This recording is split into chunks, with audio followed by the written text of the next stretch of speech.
That's great. It was already. Thanks, Tammy. That's- Welcome everybody online and the few of us who are in the room to the March 2025 meeting of Manhattan Community Board One's Land Use Zoning and Economic Development Committee. We have our first item on the agenda is an update or introduction and update, let's say, because I think this is the first and hopefully first of many from the Seaport Entertainment Group. We have Lucy and George and Mark with us. You guys want to take it away? Sure. Want me to start? Yeah. George or Mark, do you want to say anything? Okay. Go right ahead, Diane. Hello. Whatever. Too late? That's okay. You're just on time. Just starting. I'm Lucy Fado, and it's really nice to be here. This is my first meeting. I think you all know George. He's been here many times from what I understand, and Mark, who's with Ghetto and DeBelly, I'm sure you all know as well. So thank you for having us today. I thought I would just say a few words and then turn it over to George just to get right to the heart of the matter, what we wanted to talk about today. But I think most of you know that Seaport Entertainment Group is a relatively new public company. We were spun off from Howard Hughes last summer on July 31 to be very specific. And we started trading on the New York Stock Exchange on August 1st. Many of us are new to the company on the executive team, myself included, and we all live in New York City and work right here at 199 Water. Hi, Rose. Hi, how are you? And I've had a chance to meet many of you over the last few months at various community events and other meetings we've had. I am the general counsel of Seaport Entertainment Group, but I also oversee government affairs, community relations, and security at the Seaport, which I'm very focused on, as George and others know, wanting to keep everything as safe as we possibly can. And the community relations aspect has been terrific. I've found everyone to be very welcoming, interested in what we're doing. Many people have offered to be helpful. And so our goal is to continue to work collaboratively with everybody on this board and other stakeholders, which is part of the reason I came here with George, who I think has done a terrific job in all the years he's been with the company. And so today what we wanted to do was, George has some slides he'll go through. We wanted to just give you an update of some of the things we've done at the Seaport in terms of updating, upgrading, some improvements to the area, and to talk more specifically about our plans for the rooftop, which I think everyone's aware of. We've made some public statements about wanting to do year-round concerts and other events. So we'll cover that as well. And we're happy to take questions along the way or at the end, whatever is best for all of you. And again, I just want to give everybody here my commitment that, we're always open to having a conversation, even in between meetings. And if anybody ever wants to get together, at the Tin for a coffee, we're always available. So, and George and I are happy to do it together or apart, whatever works for all of you. So why don't I turn it over to you, George? Lucy. Did I cover everything I was supposed to cover? Yes. You're very proactive. Yes. Always like coming in this room, but the color is amazing. Yeah. It's great. I've been here in a while. It's great, all right? Thank you. I'm a big fan of green. I like green. It really is. Have the guy got muscles? You can see them. Six pack. For a compliment. Hey, No, Pat and I picked out the colors and worked with the artists whose I have found for Very it. nice. It's our New York City I like it. logo. It's great. He's been doing his ad work. I love it. I like all Do I- the colors. Back to the Seaport. Do I click you? Should I tell you when to click take me or? You can just say next and The I'll next, hit we can one. go to the next slide. So we're. She says ideally thinking, Yeah. yeah, I got it. So really just in terms of what we've done and what we're doing, just to look, everybody knows we installed new light poles, in what we call the uplands area, the area between water and, south. Really for us, it was a safety issue, especially if you look down Water Street in the picture. Yeah, I can't tell you how many times people have told me that block felt dangerous and was not well lit. In fact, we have the condo in 117 Beekman on the first floor in the retail space. And the condo board had come to us and asked us to put lighting around our retail space, but they've now retrenched on that since we put the lights up. They feel the block is well lit, and so we're going to continue that. We've had issues, believe it or not, on the access drive as well, the drive on the east side of South Street. People say it's dark at night. I don't know how many people really remember this, but I remember it very vividly that the city planning had basically had us put curbs in the access drive. So rather than keep the roadways flat, since we were using the access drive for deliveries and things, they asked us to put curbs on those. We get, I don't know how many slip and fall, trip off the curb, lawsuits every year because of that. And it is dark on the drive. So we'll be, starting actually tomorrow, we'll be installing some new light poles up the drive. We'll also be installing additional light poles and taller light poles on the plaza that sits below the pier. To light that up, that gets pretty dark at night, and I think people will like that the plaza's lit up more.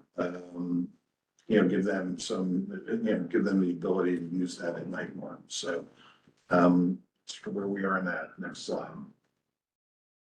I'm going to talk a little bit about the North Porch now, but I was just talking about Fulton Plaza, which is the plaza to the south. That plaza is sort of a wide open space, not a lot of furniture in it, not very much an open space for us to program. And it gets programmed and it gets used by the community a lot.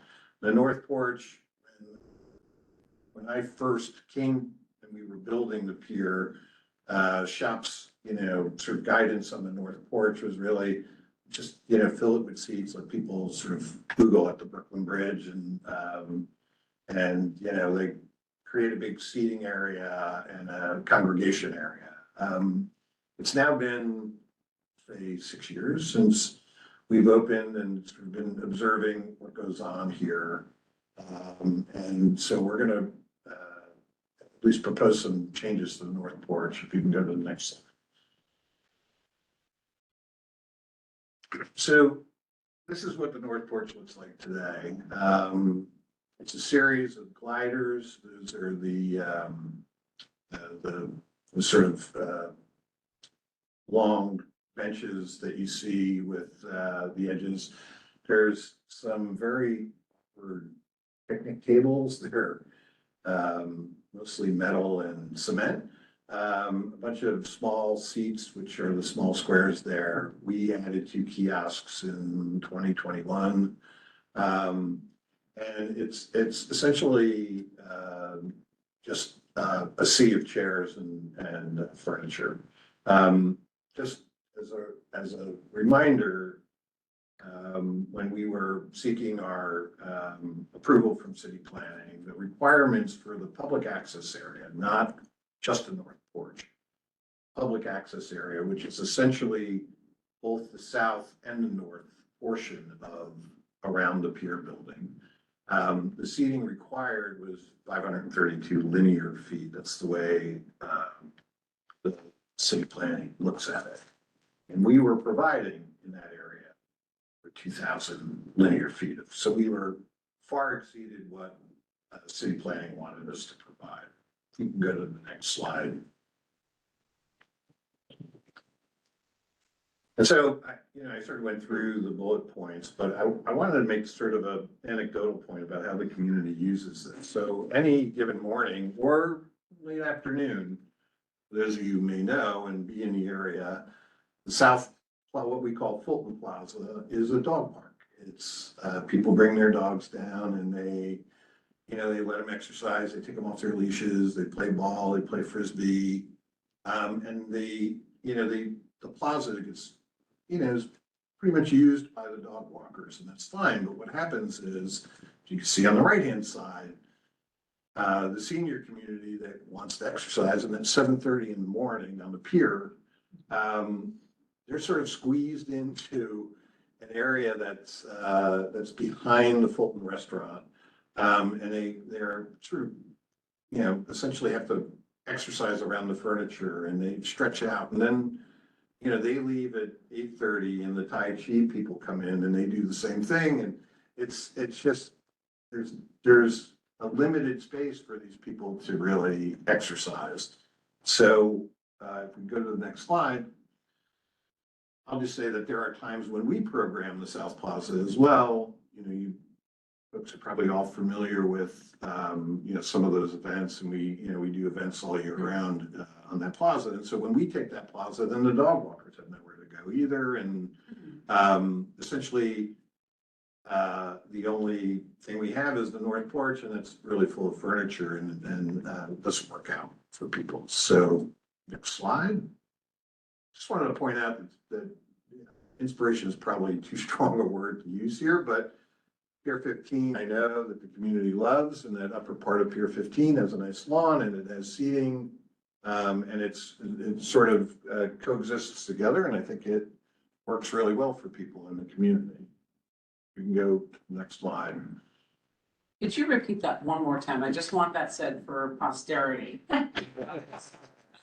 I fully agree. It's a Listen, well-kept secret. yeah, it's not, I mean, I think the community loves that pier, that upper part of the pier, I'll say. And, you know, the combination of lawn and seats, I think works very well. Thank you. So here's what we're proposing. Essentially, getting rid of most of the fixed seating. We're still keeping some of the gliders. We're adding more movable furniture that hopefully will be more comfortable. And we're adding about 6,500 square feet of turf to the area. This would allow people to congregate on the turf, exercise in the morning, come down in the afternoon, you know, lay on the grass. And, you know, still in keeping with the amount of seating that we need or was required. We're only reducing the seating by a very small amount. You can see from 2,100 to 1,900. But just looking at sort of the core seating, which we know everyone uses, are the benches, right? The wood benches that sort of stepped benches, they're sort of along the waterfront. And there's over 1,255 linear feet of that seating. And if you just use 3 linear feet per person, that's over 418 seats for people. So we think there's a substantial amount of seating there for people to enjoy. We're sort of accenting that with, you know, some flexible seating. People can move around, tables and chairs. And we're getting rid of the kiosks. And what we're going to do is there's a space in the far northwest corner of the building there where it says indoor outdoor bar. And that will become where people can get refreshments on, you know, on the north porch. You can go in the bar. You will be able to go inside if you wanted to get out of the heat, or you can go to a service window, and even we'll put some seats out in front of the bar because the windows will open up in front, or you could sit outside at the bar as well. So we think it's a significant change. It enables, as I said, I think it enables the community to have more spaces to utilize when we're either programming the South Plaza or someone else is using the South Plaza. And I think it also provides us an opportunity to do some public programming there that, you know, enables people to more enjoy the bridge and the views, rather than sitting in the South Plaza and feeling sort of crammed in and lower. Maybe not as valuable a space, I think, for the community to participate in. So we're talking about movie nights here, being out here rather than the roof. You know, more of the Seaport Fit to utilize the turf, and any number of other activations.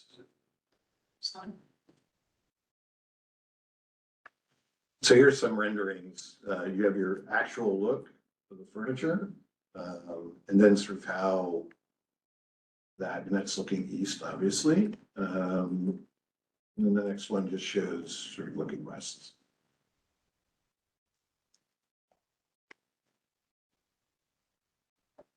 Okay, ready? think so. Next Yeah, slide. the next slide. Well, I mean, I think we're trying to show as well, we're removing some seating, the flexible seating, I think, is there. And then, of course, the bench seating is there as well. And again, when we're out there, most of the bench seating is, I was out there today. And the majority of people who are out there are sitting on the bench facing the bridge with the top level stair is like a lounge chair almost. You can put your legs up. I think that's what people enjoy, and I think this, if you want to congregate, the tables and chairs sort of make that, and then you can just sit out on the lawn as well, so.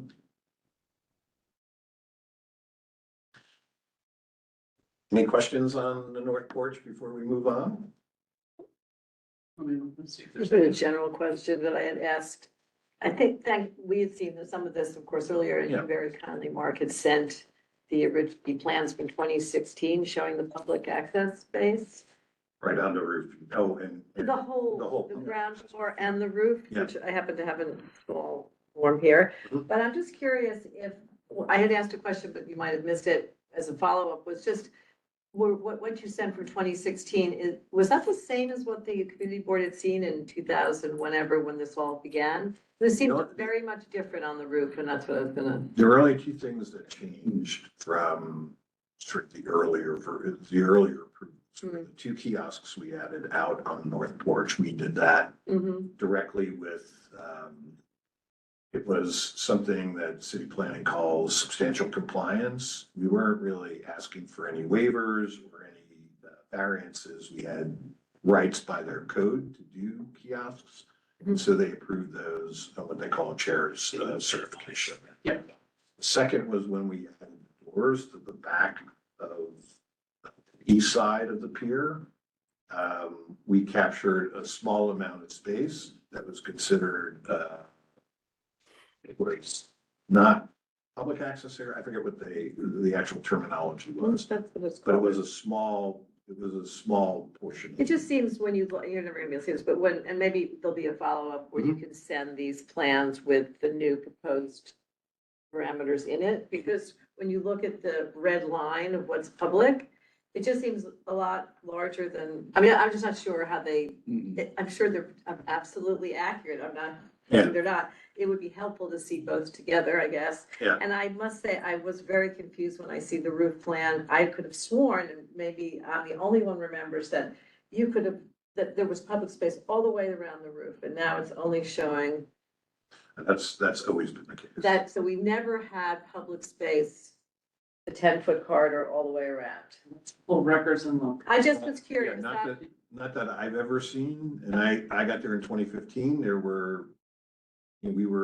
original approvals came in 2013, so I could go back and look. That would be Yeah. exactly what Oh, would be absolutely. really helpful, if you Yeah, don't mind, for just sure. so we can have clarity on that point. Thank you.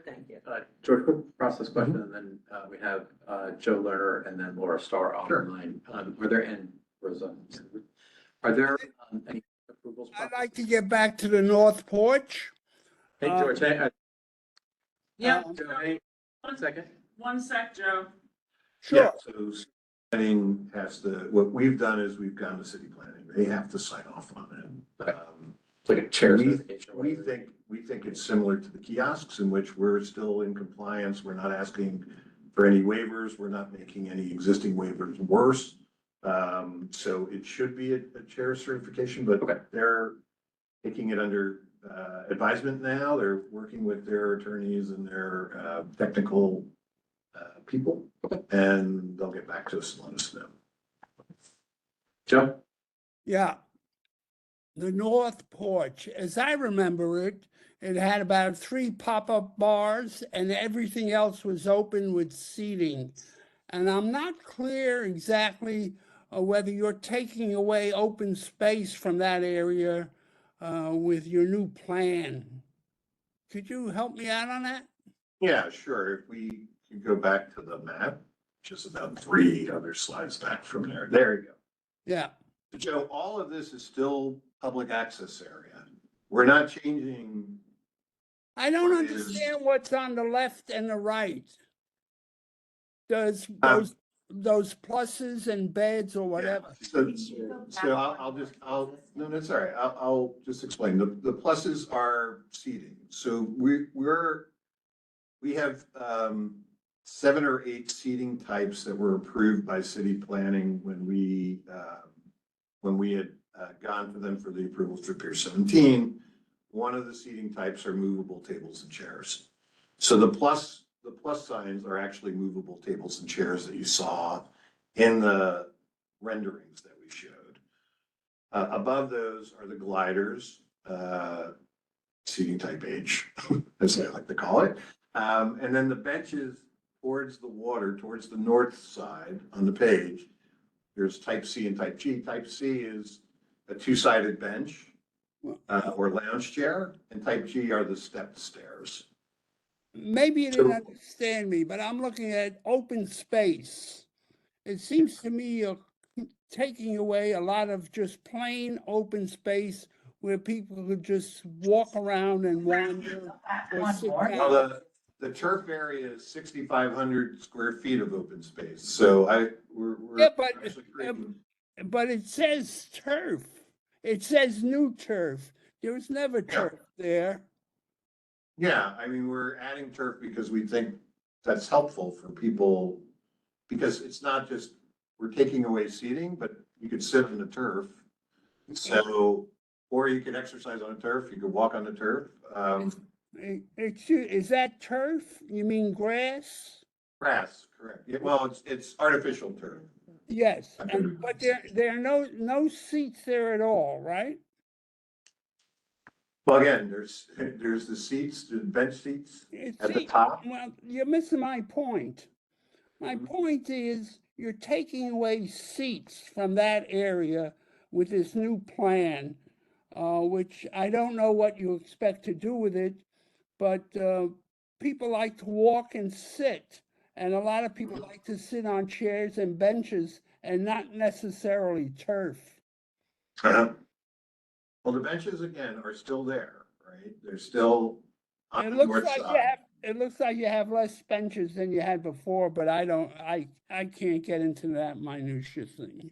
But it looks Yeah. like you're taking away open space and putting down a turf, which changes the whole pier there. I mean, I used to walk around there and sit there all the time, and it was lovely. Now I'm not gonna sit on grass. Yeah, but you have the tables and chairs, you'll be able to sit on, the gliders are there, the wood benches are there. They're gonna be all taken if you only have a few chairs and benches. Yeah, they're never all taken, Joe, when I've been out there. And the chairs go. But yeah, when you go down now, you don't have that all space called new turf. You have more Well, look- chairs, more benches, Joe, more open space, and I'll say goodbye now. no, Joe, it's good. I mean, it brings up a question that Joe's asking. So in the middle of the summer on a really beautiful day, obviously youth can sit on Mhm. the turf. You're not gonna probably get Joe or me sitting on the turf necessarily. I'd be concerned for dogs peeing on it and other things like that that go on there. We've had a lot of The discussion. question starts to be, the diagram has 418 capacity for seats. Mhm. We're not losing that much, but is there an opportunity if it's absolutely full? Like that you would go to a security booth and say, are there extra chairs? Can we get a couple extra chairs around these tables? Is that a possibility that could be? Certainly something, yeah, I mean, when I tell you, Tammy, we have plenty of chairs sitting around. I I understand, but can you take hear you what to we're the saying. I can take you to the Translux space and show you lots of chairs. Well, when everything's fully rented out, you know what I mean? Yeah, I mean, Um, can we? Yeah, we can. It's certainly something to hold. Do talk about the dog. Oh, listen, it's going, we understand that, that it's an issue. I mean, they have it in Brooklyn, right across the river. Right? You could see it right from our pier. They have the same issues, and it's a matter of watering it down. We're working with the turf company. The turf company puts down substance that is supposed to be, prevent smells, things, but it doesn't, nothing does anything better than maintenance. So these things will be watered, we'll be raking it. It's actually gonna be a lot more work for us to maintain than we were doing before, but, this is what we think will help for the community. Laura? Okay, thanks, Patrick. Well, I really love the idea of the turf, and it is open space. It's flexible open space. I say this as the landscape architect on the board and also a user of the turf field almost every day in on the Hudson River at Pier 25. And I'll just give a few observations from using that. One is there's a lot of ball playing on it, and like I don't know if you need to protect the balls from going into the river. If you're gonna put something there, so that's one factor. The other thing is, I always come home with the beads in the bottom of my Right. shoes, That's which what is we're gonna be raking is the beads. one of the down. Like I don't know if you have direct access into the building from there. I'm just wondering if turf is the best surface for that, or maybe like a playground safety surface would be better. Because it might discourage dogs and it might be better, like it won't get all over people's clothes. It's just, I don't have an answer, but it's a thought. I say this also because I know that the lawn that you showed as the precedent image, that's real lawn, right? That's not artificial turf. And I think like New Yorkers, we're gonna sit on grass. We want real grass because we're so like cooped up in our apartments. Like I don't ever see people just sitting on the artificial turf. You know what I'm saying? And I'm like, I'm not expecting you to grow a real lawn there because it's got, like, well, what's under there? The wood, right? The wood deck. You're gonna put this on top of the wood deck. There's paver, we'll lift up the pavers, but under there's gravel and then there's what they call geofoam. Geofoam. I mean, you could put a real lawn there. There's a real lawn on Pier 26, but that's like more maintenance in a way, right? Because after the mud and stuff. So I don't have an answer, but I agree with, putting a flexible place where, people can do yoga and Tai Chi and all the stuff that goes on along the East River that I see. So I think it's a good solution. Excellent. Rosa? Sorry, hey, a couple of questions. Number one, what's the wind situation on the north port versus the east? Sort of, and I wonder if sometimes people in the morning might be inclined to go there because of the sort of protected nature of the building around that edge. Yeah. And so if they're on the north porch, if it gets windier or not, I don't know. My experiences, where they're exercising now is probably one of the windiest spots. Oh, okay. What spot? Oh, that's really weird. Okay. The far end, the east end of the pier, because you're sort of in the river corridor. Yeah. It's a very The windy, windier. it's a very Oh, windy spot. interesting. South Plaza also Yeah. can get strong winds, especially last week. Yeah, We noticed that the winds are sort of blowing towards the northwest. yeah, So it gets pretty windy out there, but you're right. In that the north porch generally, when you're closer to the building, there's a lot less wind. It's sort of a natural output there, so Yeah. it's not protection. What about the heat, George? How is that being, you We have? also have somebody with a hand up. Oh, online. sorry. Wait, look, I'm not finished Yeah. yet. Sorry. Okay, so, number Stop two it here. is, can it not be, turf? Would you consider grass or sedum or moss or something?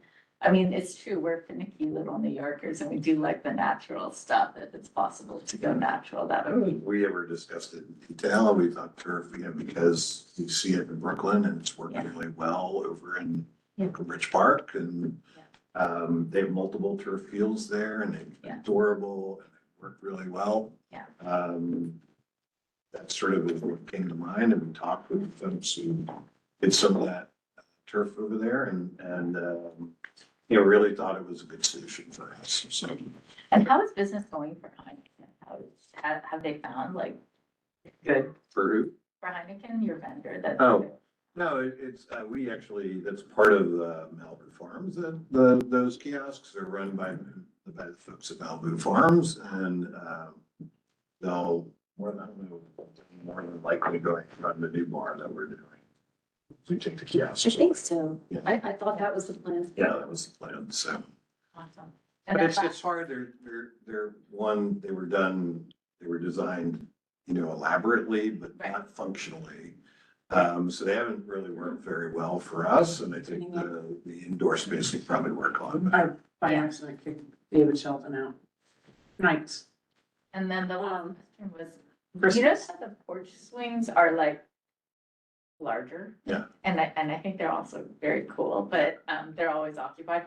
I was wondering if the smaller benches and tables are more sort of visually porous, would it be possible to sort of move them closer to the view than the sort of more thicker, chunkier? Which I Well, love, but there's one thing I should point out on the plan, is that the area between the turf and the benches is our fire lane. So we have to keep that clear for truck access to the edge of the pier. emergency. So it's sort of an important thing that, yeah. Plan. That makes sense. Oh, hold on, I need to, I'm gonna have Paul go, and then, Pat, I see your hand up as well. And just to remind folks, there's still a bit more presentation to go through. Oh, in the and agenda. David Sheldon, who I will apologize, I by accident, he's back, I made him a panelist, so good, he would go first, his hand was up the longest. All right, Paul, if you don't mind hanging on one second. David, Sheldon, I see we've got you back and your hand. Okay, thank up you. early. You may have just answered my first question. I only have two. Would the redesign of the north porch in any negative way impact its use as a berth for tall ships? It's been used for that in the past, Not at all. not at all. And thank you. And my second question is, do you have? Actually, if I could interrupt, David, sorry. Please. While we're doing this work, when we lift up the pavers, we're also gonna trench across. Some of the issues we've had with some of the boats that have come in,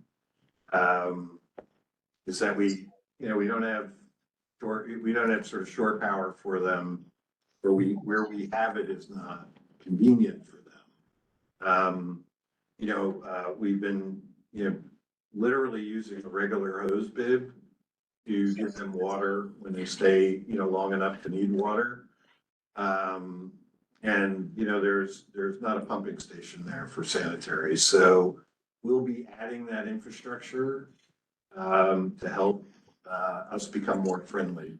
Ships there. Thank you very much. Thanks, It's David. very good to know.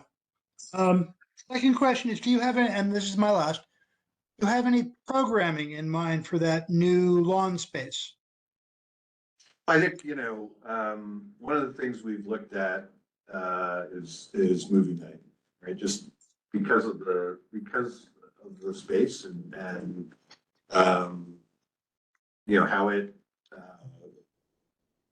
how it looks at the Brooklyn Bridge. It just feels like a much better space to do that. And people sit on the lawn. I think sometimes putting the lawn on the roof has been challenging for us to pick up and, take down.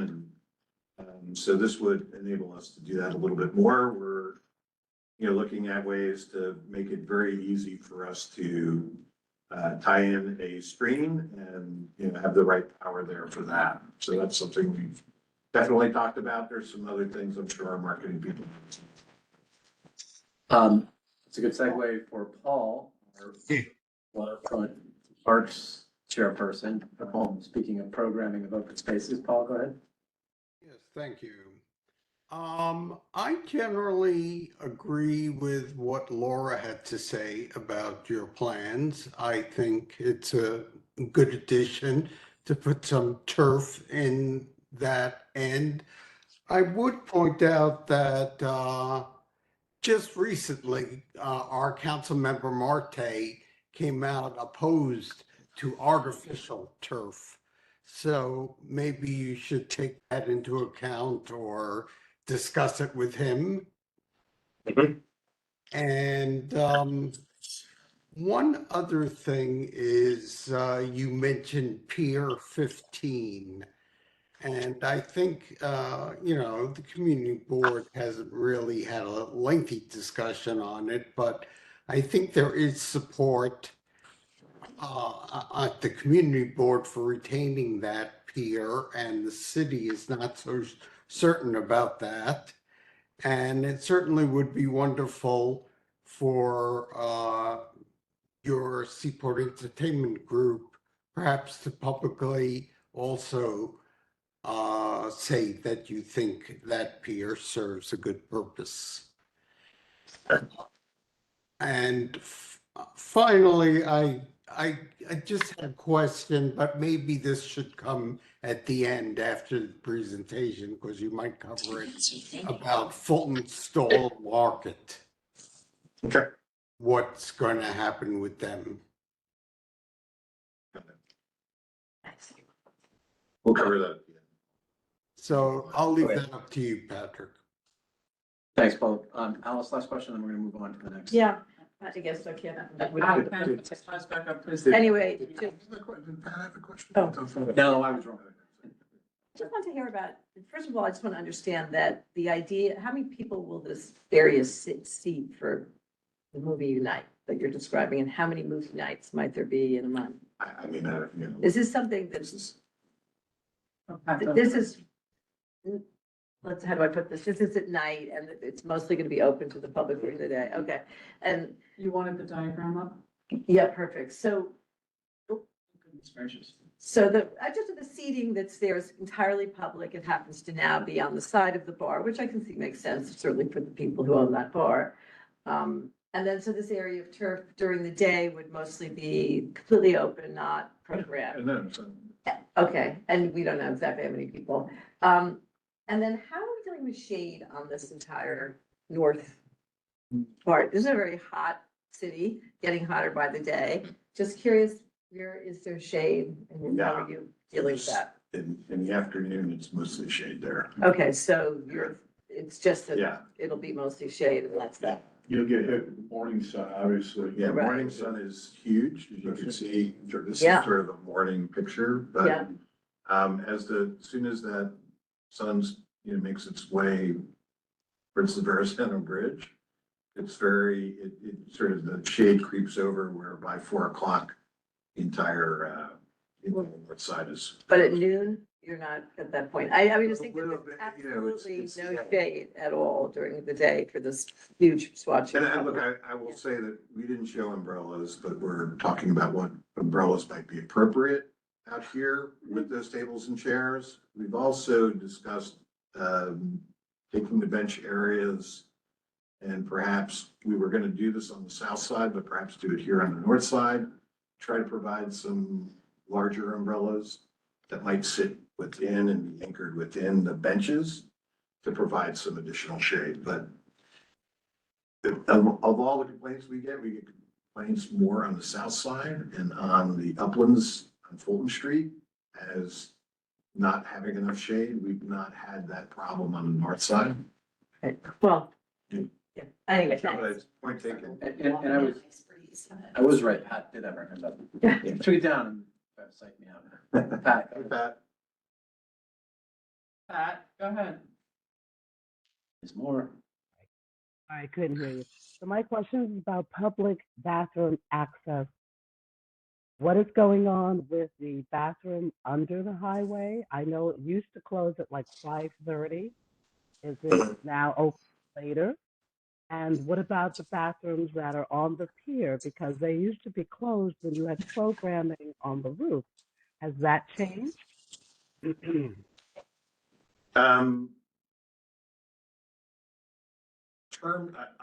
I need to, Pat, I'm not on the operations side. I apologize for not having answers to that question, but I will get those answers to you on all of that. Opening it up to possibly having more people use the pier, they need to have public bathroom access all of the time. No doubt, no doubt. It's something we've discussed. Because it is an issue for us. That's probably one of the bigger complaints we get. And I'm just. I'm glad- I think both you and Alice mentioned that as well. Pat, and Bob Schneck may rest in peace, and the entire public bathroom working group. It has been a topic that we have spoken long-term, not just since COVID, but basically since you started doing concerts on the roof. That spurred the problems that we have with public restrooms, because you had beautiful restrooms that are supposed to be open, but every time you have a concert, those restrooms are closed at least 3 to 4 hours prior to the start of the concert. Sometimes they're closed for the entire day. So, That's unusual, but yeah. and Like the I other thing, it closes at 5:30. At least it used to close at 5:30. In the summer, people are out there all of the evening. They need to have public bathroom access. No, let me get back to the group as a whole. I'll talk to the operations folks and try And to. Thank you. that one restroom that you have that's accessible for the restaurant, it's actually not a safe and secure thing to have 400 people on the outside who may be sitting on the northern deck, be able to go and access that one smaller floor of bathrooms that's actually designed to serve the restaurants. Got it. Even if it is, we're delighted that they're accessible, we're delighted that they're there. It's hard to get there and hard to find. Hard to get there, hard to find, not signage. I can pretty much guarantee the restaurants don't want them there, because then people wander through the restaurant on their way back out, not necessarily to buy anything either. Got it.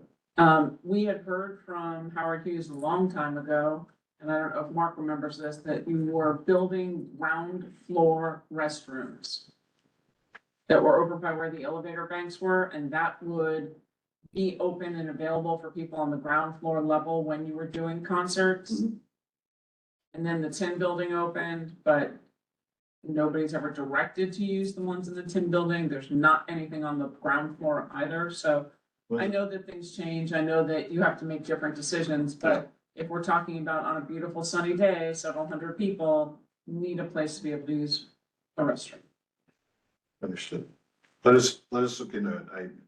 I know we just recently had a conversation about it, so. Okay. Shall we? Back to slides. Slides.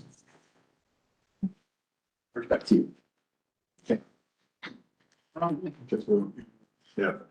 There we go. All right, so you've heard, there's a desire to try to continue to draw people down in the winter. Still find that a challenge. I mean, I think some things have worked. The Lawn Club is constantly full, even in the winter. It's worked really well. Tells you that people will come down if they've got some things to do. And so, we're going to try this winter to see, put up a tent that essentially encloses what is the summer concert area of the roof.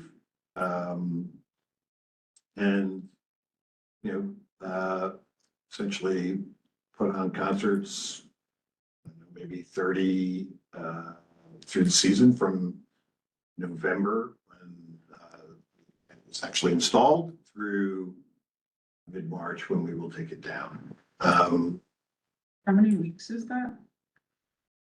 How many weeks is that? I'm trying I to, mean, we're gonna start in October. So if you're talking about when we actually start the installation. are there finish? concerts every single week? Is it something that for 30 weeks, it's a fully booked concert series like you have the summers? Or not, no, I'm saying, I think the number we're working on is 30 concerts this year, so it's 30 days. Including summer? No, No, just. just the winter. Just those winter. Right. So it's about 125-day period that the tent is up and operational. And 30 of those days would be concerts. And what's your average setup and breakdown? So for an average concert, is it a 2-day setup, a 2-day breakdown? So each 30-day event is really a 5-day series? No. Usually concerts come, they load in early morning, load out by midnight. Yeah, day of.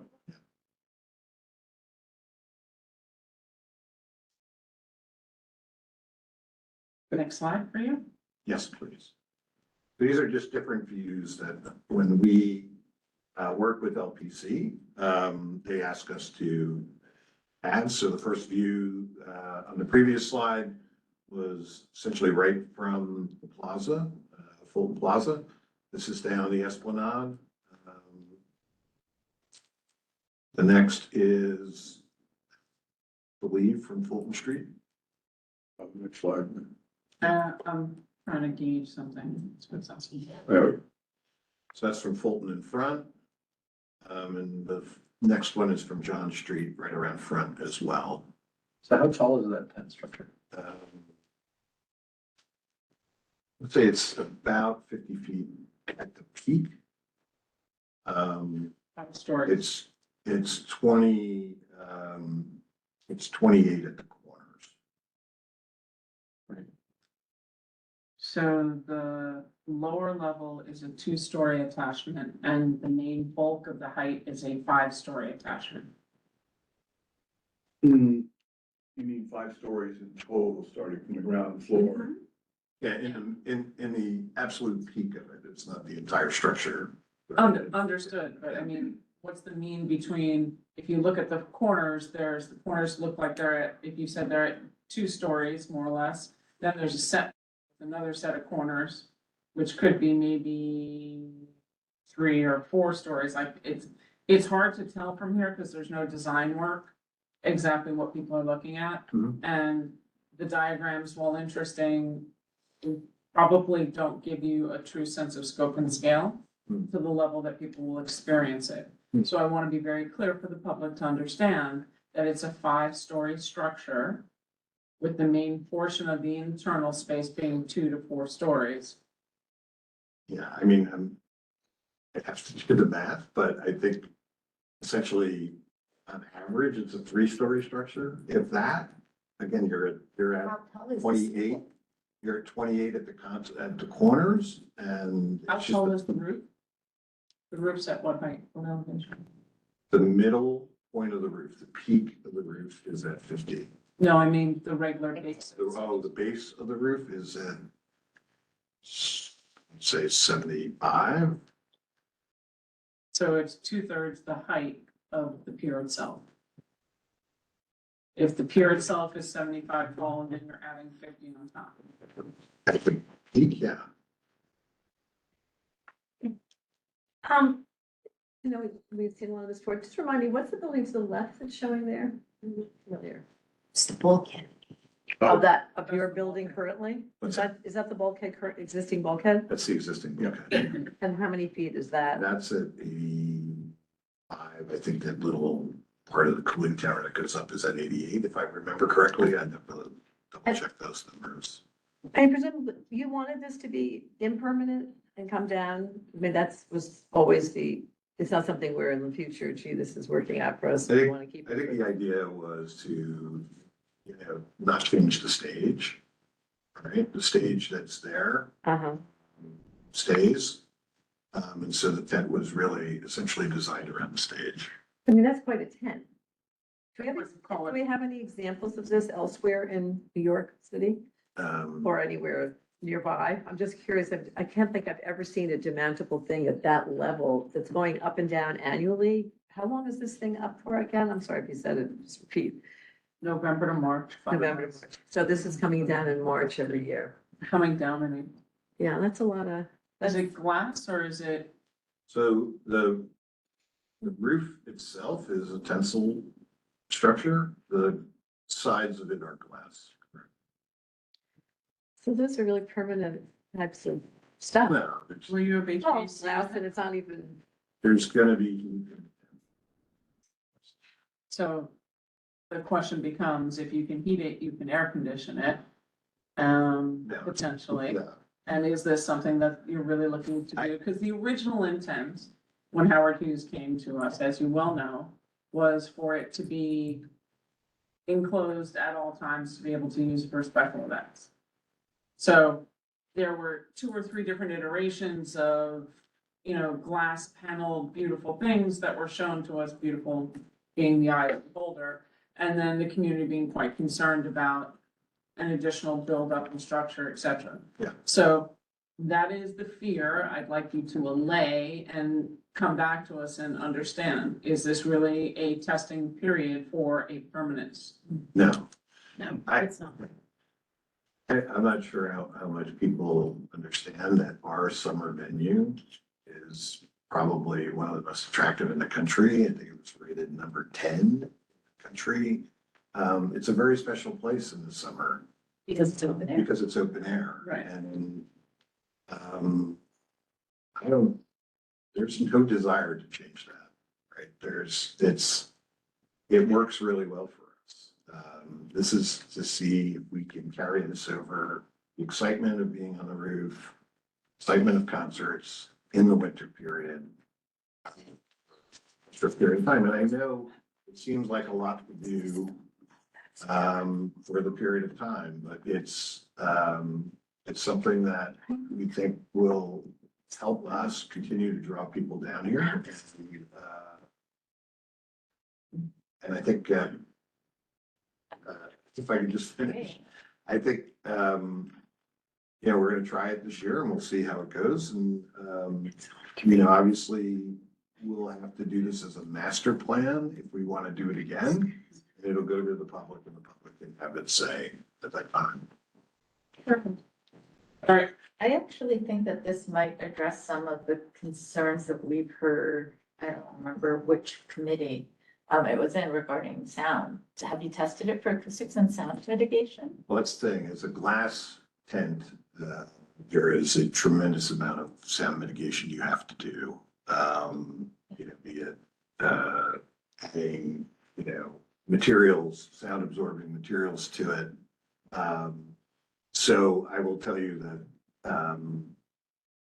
I can't imagine people will hear anything coming out of this tent by the time we're done. Because it takes a lot.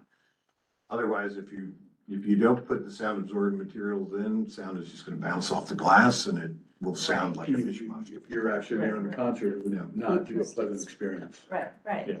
Does it reduce the capacity? No, a lot of it's hanging from the roof. A lot of it is on the glass. There's a treatment you can put on the glass that's sort of this perforated, if you will, plastic. So doesn't necessarily reduce the capacity. Do you have a floor plan showing the structure on I here? will send you that. Oh, Yeah. not in the presentation? presentation. Yeah, because it's really helpful to see where is the public access there in relation to this. That doesn't.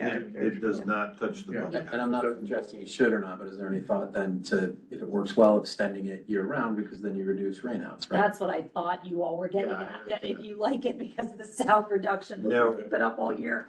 You know, That's where I thought the question was going. the thing is, with respect to rainouts, we don't have. Concerts go even if it rains. The only time we clear the roof is if there's wind, lightning, dangerous storm. Yeah. So when it rains, there's concerts. The concerts still go, so. That's That is- Is this glass tent a product that you have in mind? What do you mean a product? Product that you order it, they bring it, they install it, or is it something that's being custom done? No, there's any number of 4 or 5 manufacturers worldwide who make these tents. I think it would be super helpful to see, or if you know one of them, which one it is, if you give us the name, we can just look it up and see how it looks like. I took a note. Alice asked us for other structures. Yeah.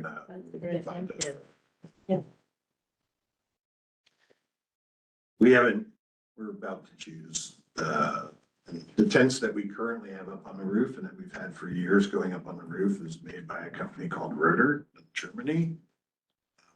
They actually have manufacturing plants worldwide. They're an amazing company to work with. They're, very great at helping us on the structural issues that come with these tents and, ROTER, if you want to look them up. I'm not sure if it's an issue for a structure here, but I've thought about bird safe glass. Is that something that needs to be considered? That's a good question. Look into that. I don't think we've had, we've not had an issue on the pier. Once or twice, but it's fire, yeah. And there's not much around it. It's not clear glass as well, so. I'm sorry. It's not clear glass on the existing glass on the pier. In other words, my understanding of bird strikes, it's because it's clear Yeah. glass without any treatment. That's why they hit it. They just don't see it. This they see. Yeah. Now, well, we have vision, what we call vision glass in between the sort of fritted glass, on the pier, but we haven't had bird strikes, but let me look into that. Would you, I am assuming that there will be branding on this because you're tenting over the existing branding on the back side of the stage. What's the branding plan? I've gotta work that out. I don't, yeah, because I don't see it in any of this for sure. We have to work it. In the rendering, I mean, it's out there. I'll admit it to you. We show that Pier 17 Mhm. on the tent, but that's not anything that's approved yet, so. That was one of the things that City Hall was so proud to share. And the lighting would remain the same, it would be all stage lighting and then whatever. Well, the thing is, you're indoors now, so. The box will glow, but, I don't think you're gonna see the lighting like you do in the summer. Spotlights. Can you tell us what happened to, there was this, I remember this unbelievable plan that had these sort of elliptical pieces or sort of like a sculpture on, so Marcus, what, Long time ago. yeah, Yeah. that was a similar concept of a Yeah. kind of igniter of all good. The beetle. Yeah, that was the beetle real backstage. That's right, and that it's just another idea that, It was, a carbon fiber Right. structure. that's right. It's going to be sort of the band shell, if you will, of the stage. And we were working with the scientist from Germany at the time on it, and went to Germany several times to, see the materiality, and they couldn't make it work in a way that would go up efficiently and effectively, Oh.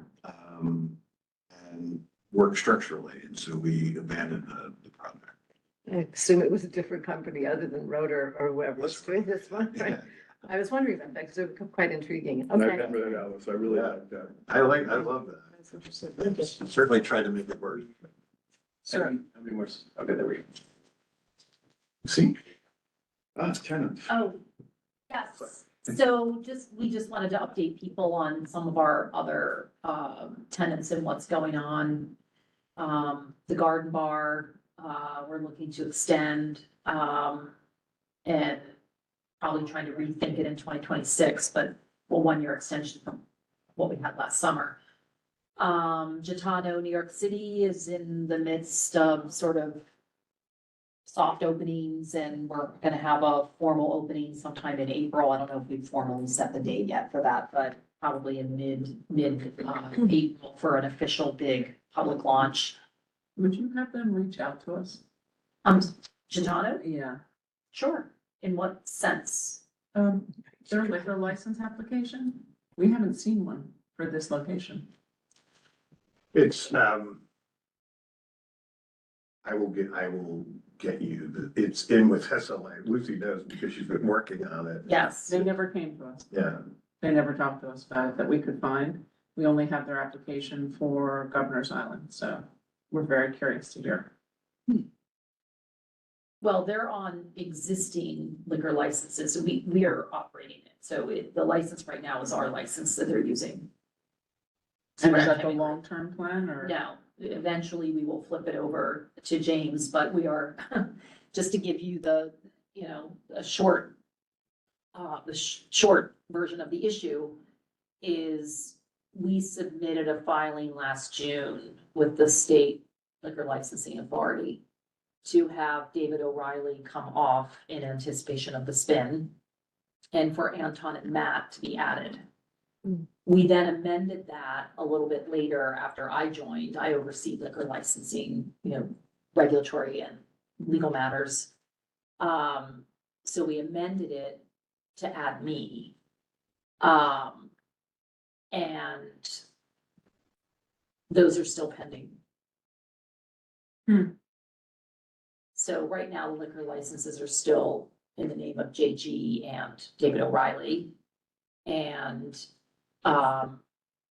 that's what is being used to operate Gitano, because we are currently operating it.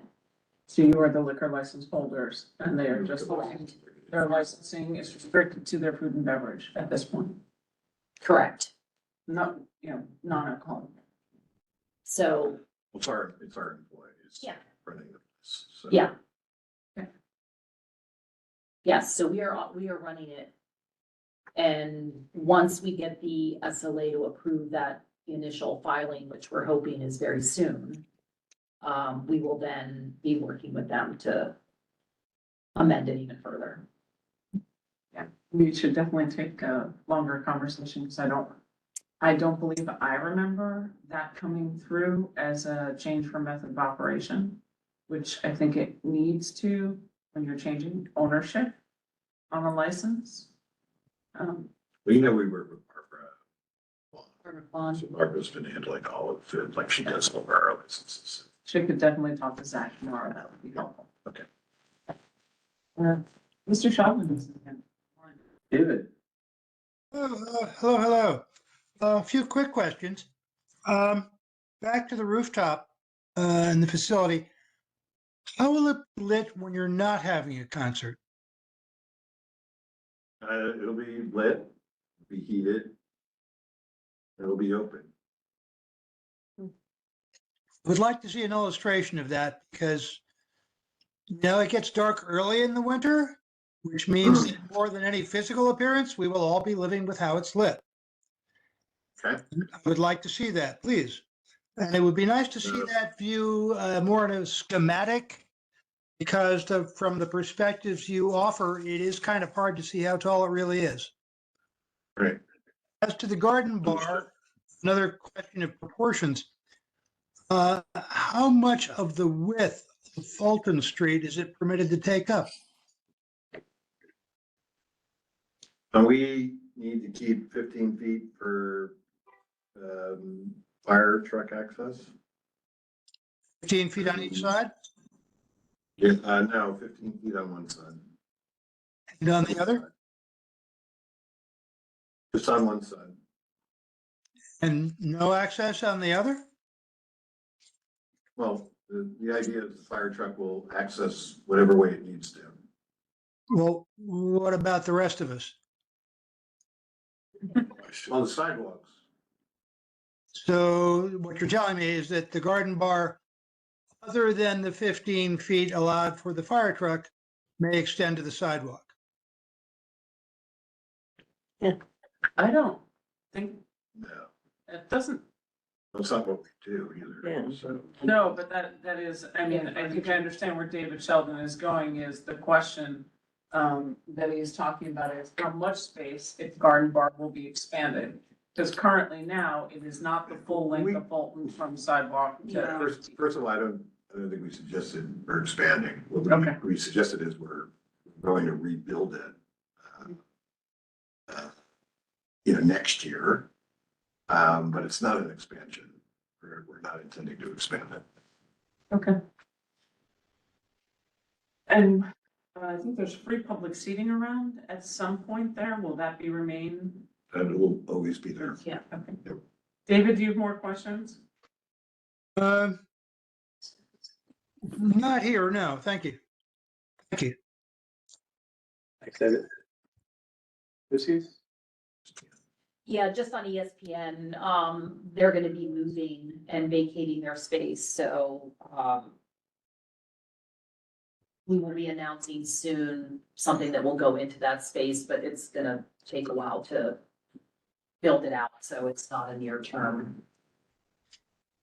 It's not something that's gonna be open in the near term. So not in calendar year 2025? No. Or 26. It's big. Okay.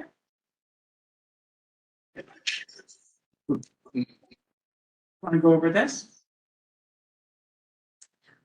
This is just, we want to be mindful of your time as well. We just sort of put these in to have it all in one place, so we didn't necessarily plan to go through every slide, but again, we just wanted to remind people of the various things that we've done over the years that we anticipate continuing to do going forward. Come to Holyoke this Saturday. It'll be nice. Yeah, Just wear white because you can get powder all over you. Yeah. Color powder everywhere. and I think some of those fitness classes and activities, as we think about the North Porch, we Sure. would think about doing more there as well. And again, I think George had gone through the photos at the very beginning where there are people going now and they don't have enough space to do those activities, which was one of the driving reasons behind redoing the furniture, trying to accommodate all the different people that like to come and use that space. And then obviously around the holidays, we'll continue to do what we do with tree lightings, Hanukkah, Halloween, and we talked at length about the concert series. Lucy, short, Mark, please. Oh. One question, two, so nothing really has changed. We saw the north side, but there's nothing much happening on the south at all. And No. Fulton Street, you sort of described. But on the south side, as I said, we're gonna add 2 more light poles. Light poles are gonna get a little taller. So we'll have 5 of the sort of new look light poles on the plaza. And I'm hoping that provides a lot more light on the plaza than you currently. Maybe when you're compiling your images and follow up, that could be one of them. And then the other is, where are you at, if at all, with EDC's, Seaport plans? I know you were. Actually, tomorrow Yeah, I'll be, and I will issue to all of you, our comments on it. Oh, that would be great, because we are actually going to discuss Yeah. that at our upcoming. We spoke to the design team directly, had a meeting with them and EDC, and now we put our comments in writing and have a little presentation associated with it. We'll release that so everyone can see. Oh, that's great. Please before next Monday, so we can. Yes. Okay, Yeah. that's great. Thank We'll you. go out. Well, you get the last word. All right. Gitano, where does it go on the first floor? Does it go adjacent to the turf grass area that you guys are in? It's side by side with the Fulton, so you have the Fulton, the Fulton. So if you're looking at the water, the Fulton restaurant is on the left in the pier and Gitano is on the right. Still. Right. So it's adjacent to the area that has the new turf, and will they be able to use it? No, it's on the other. It's on the turf is gonna be on the north side. Half is. Their space faces, Side. their space faces east. Got it, So the 2 big doors that rise up, that's their space. got it. So, Is that a question? So the North Porch, do you have a timeline on, when is that? As soon as city planning, I have a contractor just waiting. So as soon as city planning makes a determination that it's a simple chair certification, we will start with. Paul, you can have the last word, sorry. Yes, I just wanted an update on Fulton Stall Market. That's an issue that the community board had previously asked be retained at 10,000 square feet. I think they have 3,500. So is there any movement on that issue to report? Well, they live in the space on South Street, as you know. They've been there for a while. They're still there. They had an option on the Train Lunch building. An option ran out in 2023. We extended it 2024. And, you know, we have been working with them. EDC had been working with them. I've asked them for plans. I've asked them to provide a justification because they didn't want the 3,500 feet. They wanted the entire Translux space. And we understand that, but they didn't put a plan together to give to EDC. I don't think they they responded to EDC in the manner in which EDC had requested. So EDC had gone to them and said, you know, even though your option expired in 23 and we gave you to 24 at this point, because EDC was discounting our rent because of that. And so EDC said, you haven't come forward with what we've asked, and so we're not going to hold what was Howard Hughes at the time, and now is Seaport Entertainment, to that to reserve that space for you anymore. So that's the update. That means the spaces. That means we can lease that means we could lease the space to whoever we want. But we also have to pay more rent. And I think I'm gonna ask that follow-up question that Paul was probably gonna ask. If, because again, they're, you know, a lovely asset in the community that supports a great socioeconomically diverse climate. If they came back to you, you haven't rented the 10,000 square feet at the Translux building, have you? And if they came back to you and they were able to manage to get the space and do classes and do all the other things, would EDC then be able to keep your lower rent and you would move forward? Or is that plan off the table entirely? Well, I think one, you'd have to ask EDC whether they discount my rent or not. But Right. if they had a viable proposal and they had the funding to do it, I think certainly would something we take a look at. I can't tell you whether we'd accept it or not. Okay, thank you, guys. Very Thank much you. appreciate it. Thanks so much for having us. It was awesome for you to come. Thank you very much. You love the color. And like we said, we're always happy to have, you know, other conversations. Yeah, We have a lot of stuff to follow up on. Yeah. Yeah. We will do that. Liz, welcome to the neighborhood. Welcome to the fray. Thank you. Thank you very much. Well, I've lived in New York for almost 35 years and this is my fourth time working in this area, so, You should just live down here like. I know. I'm actually thinking about it. I started my legal career here. I worked at One Chase Manhattan before it became 28 Liberty, so. And I was a frequent visitor to the Seaport on Friday evenings back then. It was very Exactly. different. It was very. It was very different, but we worked late nights and we always availed ourselves of what was, available to seniors, so.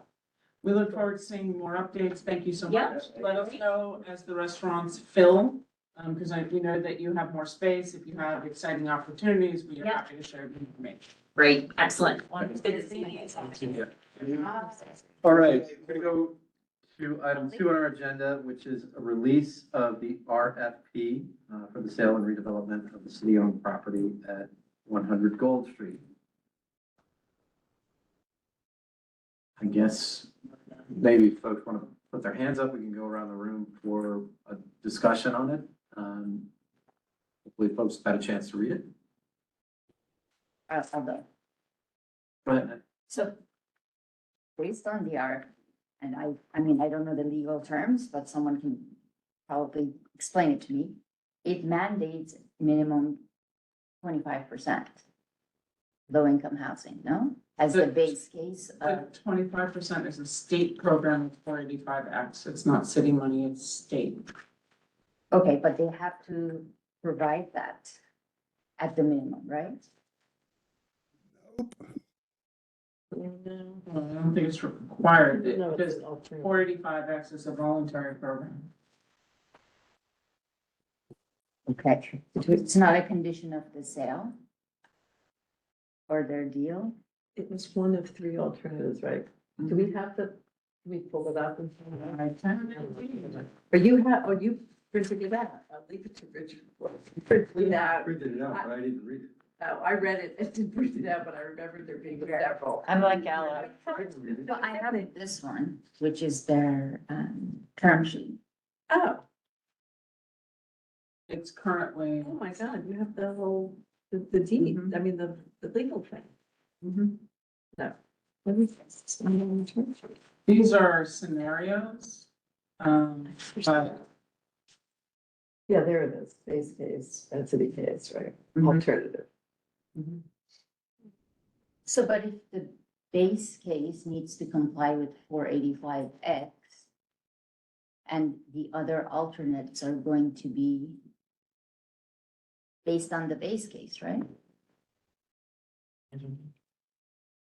No, I read here that they are requesting proposals either as of right or rezoning. And if they submit and accept, if if they accept an as-of-right proposal, then no affordable housing is required. Zero.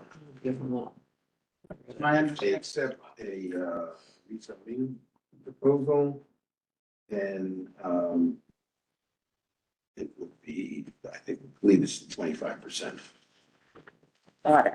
It's 25%. I mean, for my purpose, the problem that I see with this, and I've been very loud about it in every meeting that we've had, is 485X is a state program. This is city-owned land. It is a property owned by the people of New York who have asked for affordable housing as the number one priority.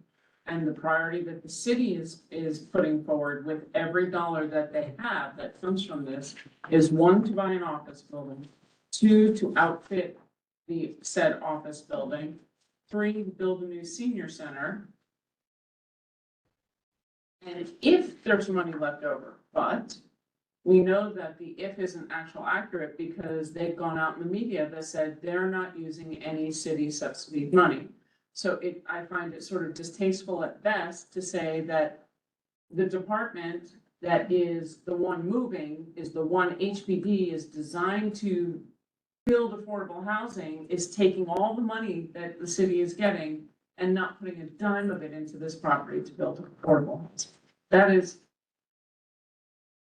just like, it makes no sense to me. That there's no program, that the city doesn't want to spend any of the money that they're gonna get, and they're buying a property? Can I ask, so the purpose of our discussion, because the RFP is launched and that's done, what are we going to achieve here? I think it's really just to start to percolate ideas about what folks think of. I mean, I want to be very, very clear, very careful that we're not, if this does go through some sort of ULURP, well, I have to go through some sort of ULURP because it's the Right. disposition of city property. I want to be very careful that we're not prejudging any application because we don't know what's going to happen with the application or what the application will look like. But I thought that the discussion would make sense just to see, really just so folks can get ideas out there or get off their chest anything that they want to about Right. this proposal as it stands right now, because if we wait until there's a proposal out there and a ULURP application, I think it's just obviously harder to start thinking about these things, so why? But we, Why does it require a ULURP? If it's disposition of city property. So forget the zoning for 1 second. When you buy or sell or lease city property, you have to buy or sell city property, you have to go through a ULURP process. So we'll go before the city council. Yes. there's some portion of this that had to do with the fact that there was the aging, that it had the community center for aging, that was also part of the need to, for ULURP. I thought that was what it was. Don't know. what I that don't is. believe that Might be. triggered ULURP. I think it's, That didn't trigger, I thought that No, did. I thought it didn't, but, and Oh. they were actually going to move the facilities with the other uses that are currently there so that there was no interruption of service, but then Correct. according to this, the community's, preference had been for the senior center to actually come back here. So then it would basically have to move twice. yeah, Right, it would have to move to whatever the Correct. new location is, and then this building would, this type of redevelopment, Sorry, and I'm then scrolling. come back. I'm scrolling kind of fast to find it in the RFP, where is it? But yes, There was just one thing I thought we should definitely follow up on is that survey, you know, they give statistics and numbers, but some of them seem to be, I remember, at odds, like there was one that said somehow we wanted to have banking on the ground floor as a That's weird. priority, and I didn't remember that coming up. so Who would What'd you ever, say? And then, at a later point, Well, it says Trader Joe's. it was library and So- grocery store, yeah. here's the interesting part, because EDC did talk to us, to let us know when, you know, send us the survey, which they're supposed to come and present, I'm hoping at exec. However, when you look at the survey, you can clearly see that when they did outreach, that some of the people who answered the survey were done when they were at the senior center or at Hamilton Madison House, because they do not have a grocery store on, well, they do have a grocery store on the far Right side. around, yeah. Right, but like some of the answers that you look at would put the survey in direct competition to what Southbridge Towers has said, because they asked for non-competitive retail. They didn't want to put their existing retail out of business because there was something bright and new and shiny of exactly the same kind. So there's a definite disconnect in some of the things which we'll talk about in executive C.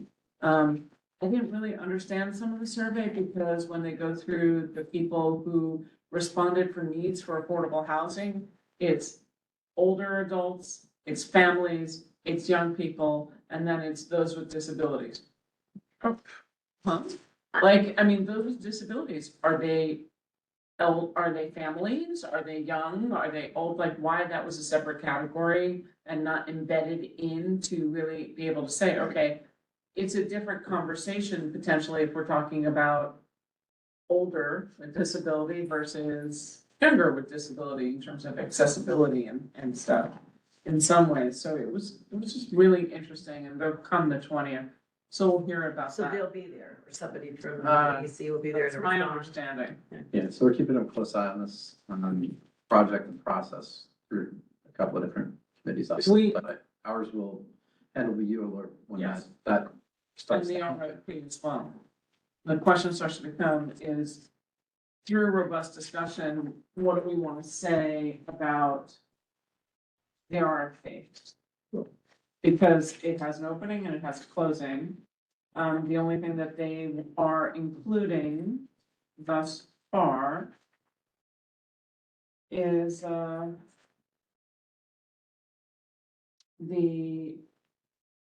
in the appendix will be the survey.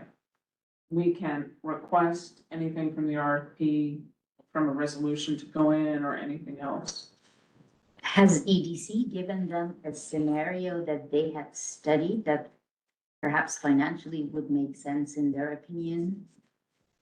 And it's the basis of the rendering which was released to the press? There is an image out there, but Mayor Adams wants to rezone this for the highest amount of FAR that is possible. which is, what, is it 15 or 18, which will make it as tall as the Gary building. Because if he can rezone it, then it becomes far more profitable for the developer. So I assume that, I mean, again, this is assumption that the 25% that they put is based on their 18, or we don't know. Richard, did you read through that? I didn't, I confess. Actually, I don't get to do it. I mean, is this something that we want to have George consulting on since he does so much about this? Yeah, Has he reviewed it yet? Is he already retained? he is retained on another project. We wanted to have a discussion here, and if we feel that as a board, we want to retain him on this to go through the land use parts of it, we can absolutely do that. And I figured our chair of our committee can look through some of the legal stuff. But can't advise the board, but can just look at things that we should be talking about. Isn't it already done, we have no say on the RFP. I mean, the RFP. No, the RFP's already gone out. Gone out, so I'm sort of, we're They something to didn't say. change anything from when they first announced it, basically. But it doesn't mean that you don't want to say something. No, I think preparing for the reality of what this may or may not be is absolutely spot on. I just want to say, speaking on the RFP is not particularly effective because it's gone. And by the way, the thing I was referring to was just relocation to the center of the site to be a determined location will likely require a site selection action subject to ULURP as is expected to be included in the same ULURP application for the disposition of the site. I mean, why? Because Is it city run? Yes, That's fine. that DCAS and New York City Aging will be applicants for the site. You know, That's I fine. don't know that they Well, And part of that, the problem that I saw and had with it is when they asked, well, we would do community services, They do. they weren't talking about adding any additional community service. What they were talking about is taking out the senior center and putting back the senior center as their community service. But that's not actually serving the wider community Yeah. that's affected. It's that one group, which is really critical and important for us. But I mean, let's be honest, maybe what other things did the community want for community benefit and give back? Well, I mean, I had the same problem frankly with Five World Trade, which was, we had a very small area for community facility space that, Education Alliance consulted on. And that was actually going to be the only space that was truly open and accessible to any person in the community. And while we fight for a huge amount of affordable housing, the reality is that's actually private space. And so if you're looking for something that is truly barrier-free and accessible to everyone, then it is the community facility space. I agree with you that while senior center is absolutely a critical use and it should go back in there for a variety of different reasons, especially proximity to the people who are utilizing the services, that one of the things that we've been hearing bounced around in this committee and so many others is, where can we find interior community recreation space that is all weather? We On just the don't east side. have, on the east side, because we do not have such a thing. And while it's really awesome to think that that could be something that happens on the Newmarket site, we also realistically know that that's probably like 30 years down the line, right? Could be And built so before then. not only could be built, but it, would have to be built or else the developer. would Yeah, make it. Rosa, I want to follow up on that, having lived in that neighborhood for many years, and there was no place, no Joffrey Ballet, no YMCA, like you try to raise a kid there and you have to take a subway to do anything or walk all the way over to the west side. And I think that would complement your park really well also, to have like this indoor anchor that would help complement the outdoor anchor, because right now you don't have that, as far as I know. The other thing I was going to say is, having worked on a lot of these developer RFPs, I think the more vocal the community can be about what we would like to see there, including affordable housing, the teams do take that stuff into account, because they want to win. And, you win by having the money work the best, but by also having something that the community will really like, because especially if it's going to go through ULURP, they don't want to get like hung up in a problematic thing with the community. So, I mean, just as somebody who responds to HPD RFPs, I don't feel like I can get overly involved at all in this, but I just am telling you what happens in the process and to speak up. Yeah. Laura, thank you for explaining again why I think having resolutions and shouting from the highest rafters is super, super important. But that also brings us to, there's a public hearing on the 19th. I'm gonna, The 11th too, right? yeah. Can we get on that? That was my question. Can we get on that? Let me share this so the public can see. So this is the section that you're talking about. Okay, so. It's page 10, right? I'm wondering if I can make this- Maybe not, I'm not sure. Page 36 shows you there's an Yeah. informational With- session. That is Wednesday, March 19th, that's next week. Informational section, Wednesday, March 19th, 11 a.m. via Teams. I don't know if it's going to be recorded at all, but I do think that people should be able to RSVP by Monday at 5.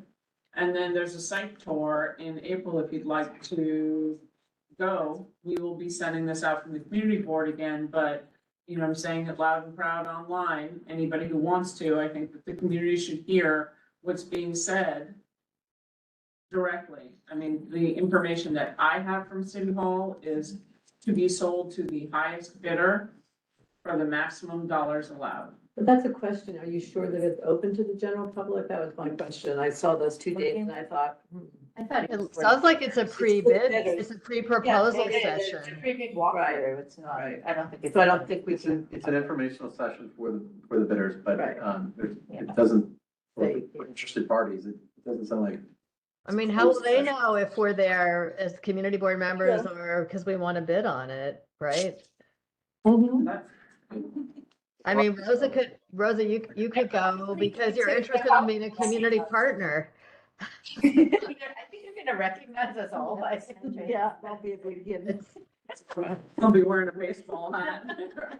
You know, what's interesting about that site, when I lived in the Seaport and the electricity, you know, I forget whether it was like 9/11 or one of the floods when we had to evacuate, but that was the only place to charge our phones. Like they had this outdoor charging station there. So I think whatever they do, they should at least have that like something for like a resilience hub there so people can recharge in an emergency, since we seem to have a lot of them down here. That's a great idea. Inside Gotham Park. You just gave me the idea. Let's do it. All right. Great idea that you haven't heard before either as a community benefit. And considering definitely nowhere within the next 4 years are we getting funded necessarily for more resiliency around the east side. That's a phenomenal idea because it's a mitigation of impact. So You really need it if you live there. You need a ballet school, a swimming pool, and a place to plug in your phone in an emergency.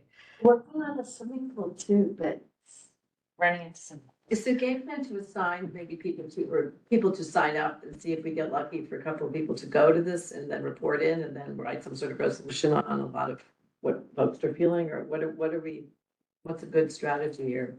I mean, I do think we should go, or somebody should go, or certainly Tammy or Chair, you should be able to go, but is that I don't know Next yet. step. They've been fairly themselves. Rosa. So page 6, last paragraph, it says support city space and services. Last sentence says NYCEDC will seek to leverage any remaining sales proceeds after funding real estate and agency relocation costs to provide public benefits, which may include additional affordable housing. So I think that the request is to change the may to will. And then the further request is that we should figure out if internally, do we want to push for all of it going on this site, or if it is spread out in the district? Right? So like, for instance, if the idea is that they remain at 12 FAR, or they go, let's say they go to 18 FAR, then obviously there's going to be significantly more proceeds from that. And if that is a burden or a trade-off that it happens, then we should be keeping that funding for affordable housing somewhere of benefit to our community, right? Now, the question is, do we want, let's say that's something we are able to negotiate. Is that something that we insist on here? Is that something that we say, actually, rather than having it all centered in one building, that should be spread around to be able to help the entire community, because this is literally one building? Does it get used for, again, the community facility space? If we have an indoor full year active recreation space that's accessible to all, I mean, I think the RFP's out, we should be funding- thinking how we want to sort of request. But I don't want to try that. I hear you, and I think the answer is yes to everything except one caveat. The funding left over should go to affordable housing. A community center should be the base route included in this proposal. Because Yeah. now, under City of Yes, we have commercial and residential mixed-use buildings. Everything is possible. The floor plates and the size of this is immense. There is absolutely no reason. And we as a community aren't saying, you said you'd redo the agencies and make them whole. That senior center is part of a city-funded agency. Therefore, it's not included necessarily as what you're offering for just the community. Is the senior center fully, because I thought it was run by Hamilton Medicine House and they're 501c3. I think they're partnered with. But they raised, I don't know that it's fully funded, but. I don't know either, but I do know that if they're gonna move people out Yeah, and they're gonna maintain service and make it whole, yeah. then you can't put it back and say, that's it, because then what they've done course. is given the community nothing more than they had, Yeah. which is not what we're asking for. We're asking for a community space, we're asking Yeah. for dollars for affordable housing, we're asking for a lot of other things. Maybe a high school.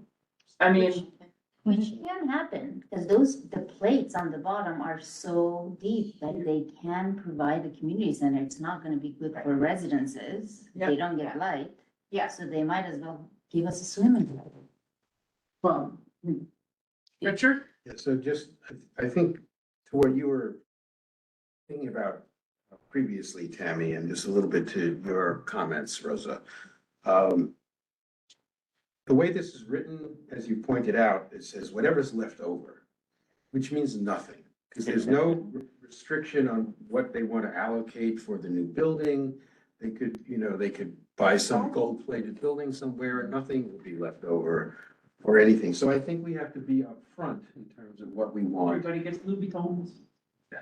We have to be upfront for what we're asking for affordable housing and the community spaces and the like, and not have it as an afterthought. To your comment about a pool of money for spreading it around, I actually had proposed privately to one of our elected officials that some money from Battery Park City that That's supposed That- to be that. on an annual basis be allocated for affordable housing in Lower Manhattan. That idea unfortunately hasn't gone anywhere yet. It did. I think It it's went to Five World Trade. They have one part of it that goes to Five World Trade. The Well, Five World Trade is Tiny sort of like a. tiny little, no, I meant on an annual basis. Yeah. On a set aside. So I think the idea is right, Yeah. but for one building, one-time thing, Yeah. it really, there isn't enough money to really support any affordable housing program of any substance. It has to be an ongoing feed of money.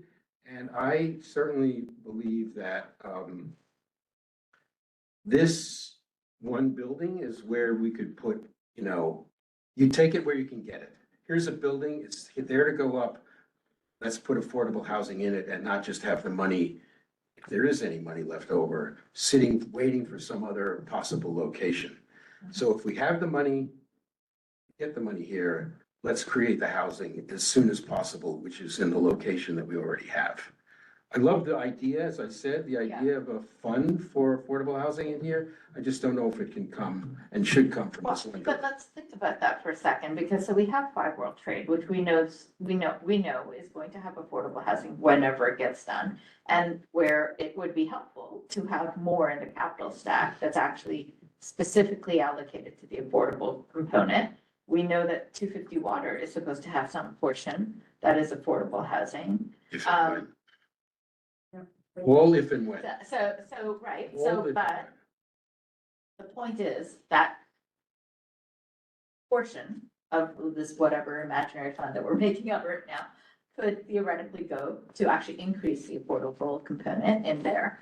I actually think it's helpful to have for the community generally a mix in a lot of different places instead of all in one. I think that's. Well, none of these are all in one. They're all Right. 25%, 30%, Right, whatever. ideally, They're all mixed. Every Yes. one of them is mixed. yes, So, I mean, to your point, it's not 100%, right. despite what various organizations had called for.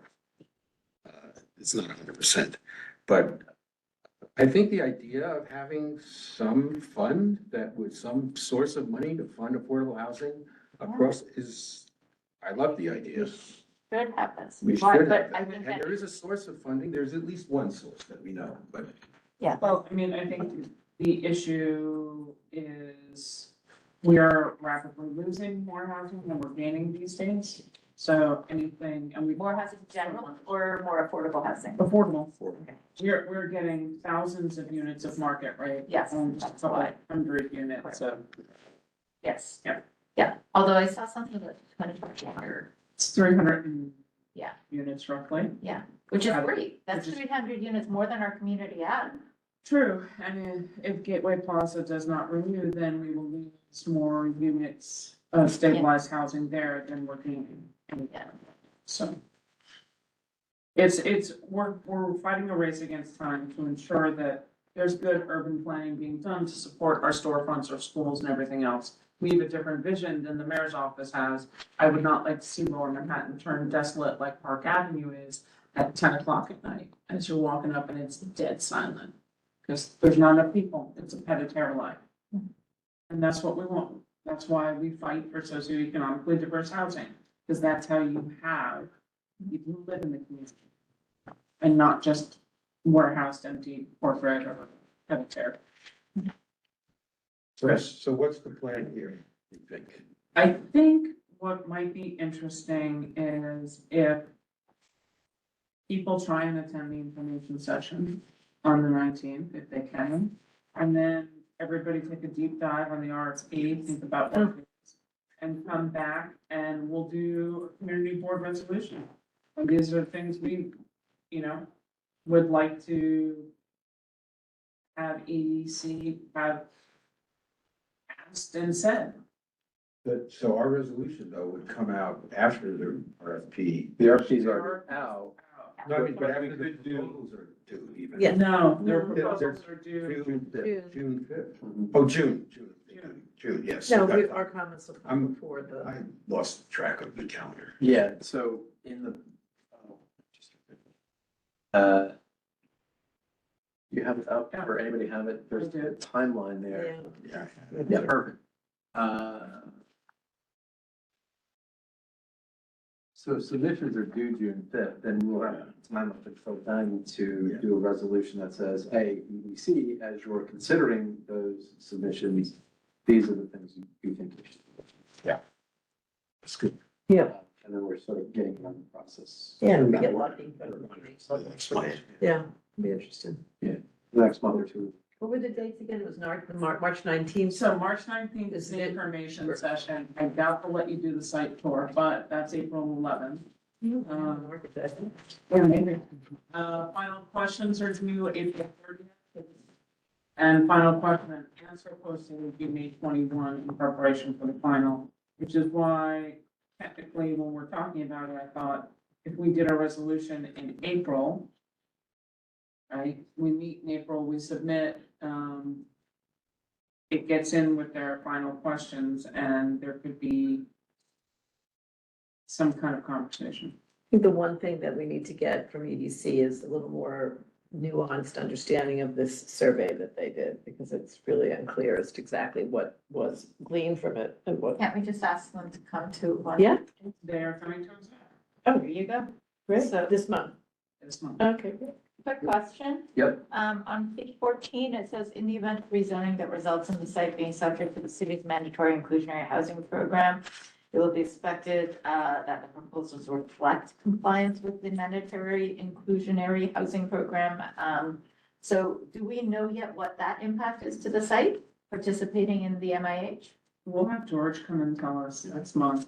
Okay, And because then that would require, there would be a baseline requirement for affordable housing, correct? 5%. So then, It's 20 or 25, right? yeah, 20 or I 25. really can't remember how that. yeah, it's, and that would be a requirement if they're going, so but it's not, it's not a stack. no, but the base here, it says on page 13, the base FAR is 10.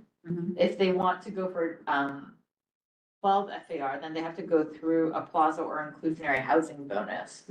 Right? I think that the way that this RFP is written sort of discourages plaza and encourages inclusionary housing bonus, which means inclusionary housing. So that's affordable housing, right? And then if they want to go for the 18 FAR, right, then that would mean that they have to comply with MIH.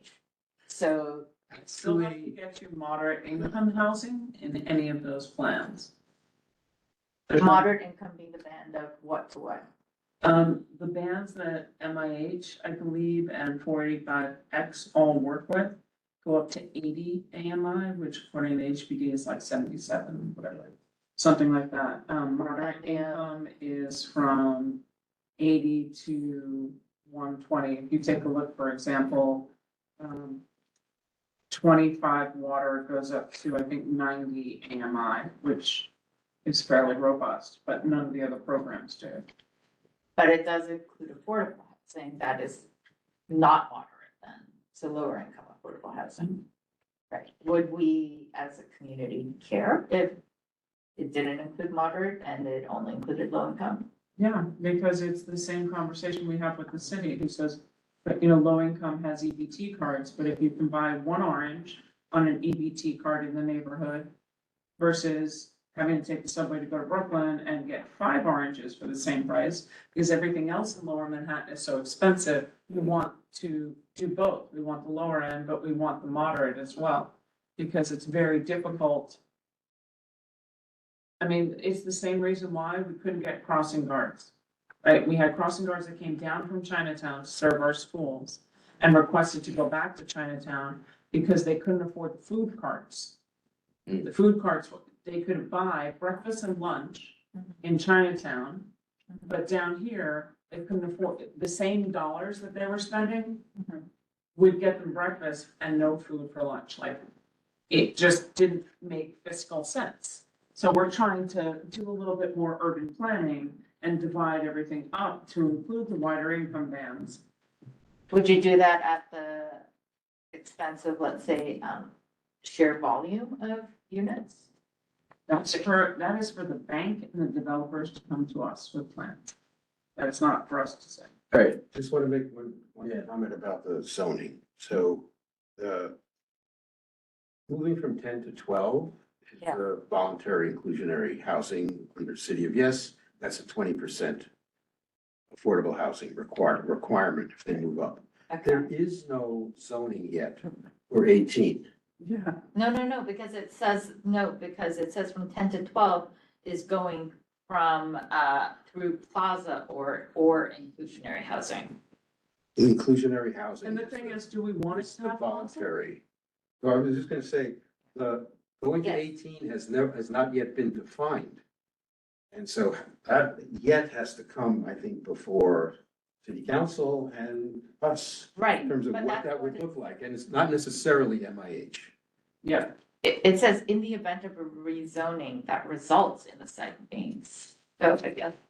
In the event, I don't think there's any question that EDC will be looking at some amount of, they are not going to approve a scheme, I would argue, that does not have affordable housing. I would In agree. some way or other. I would This is the agree. city of Yes, it's mayor's entire agenda. So having said that, I would say that some of our time and energy should also be spent looking at the other aspect. Yes, with the help of a zoning expert to find out what can and can't be built, so we can actually really understand the height, the scale, all of those issues. But, what else can we get in addition to the obvious affordable housing component? Not so obvious in how we get that, but still, I definitely think that's going to be what'll be favored. So what else do we want? And that's a little unclear to me in terms of not just that building, but in the surrounds, the landscapes, the areas like your park. What else are we asking for? What should we be gunning for as an ask, as an amenity? I think that some of our attention should be in that. I think part of what tagging to what Alice is saying is where it says plaza or housing, right? Right. Why aren't we getting both? I mean, if you're gonna only ask, they're offering one, why don't we ask for both? Why don't we ask for public space, right, for Well, gather and. I don't think that's specific to the RFP. I think those are the qualifications to get to, that's like just standard zoning text, right? So these are the ways you qualify to get more FAR. So they're not just picking on us or anything, just on this RFP. But the other thing I would like to say is that, and this probably goes against what some people think here, but I actually prefer a taller, skinnier building than a squatter ginormous building, because I think that the shade impact is enormous. So if you have a huge building, but it's squatter, that's gonna throw shade and like darkness on a much larger portion of the neighbors for much, much longer. Whereas a taller, skinnier building will cast longer shadows, but it will pass quickly. And it doesn't have as much of a sort of darkening effect on wherever it falls. And so I would ask people to actually think about that instead of just going always for the, shorter is better option, because shorter is not always better. I agree with that. a lot of Fell on people deaf that ears, don't agree with 250 that. Baldwin Street. I know. Many people that do not. And I the know, but you know jail. what, when you're gonna be right next door and you're gonna be in the shade for 10 hours instead of 1.5 hours. Rosa, if you take a look at what the mayor proposed, in his drawings, it was both of those things. It was a giant tower that was as tall as the Gary Building, plus two smaller towers. So it wasn't as if it was a one and done, because of the size of the footplate, the base of it. They were able to fit three towers on one site, so. Right, and that's also assuming an 18 FAR, presumably, right? Which we Right. have heard that is what the city intends to see. That's what the mayor's office wants. Let's see what happens. I'm just saying, to Alice's point, if we're Yeah. gonna put some thoughts into what we might be more inclined to do or not inclined to do, I'm just putting that out there right now from the get-go. I think that it has a huge effect on the neighbors. Fair enough.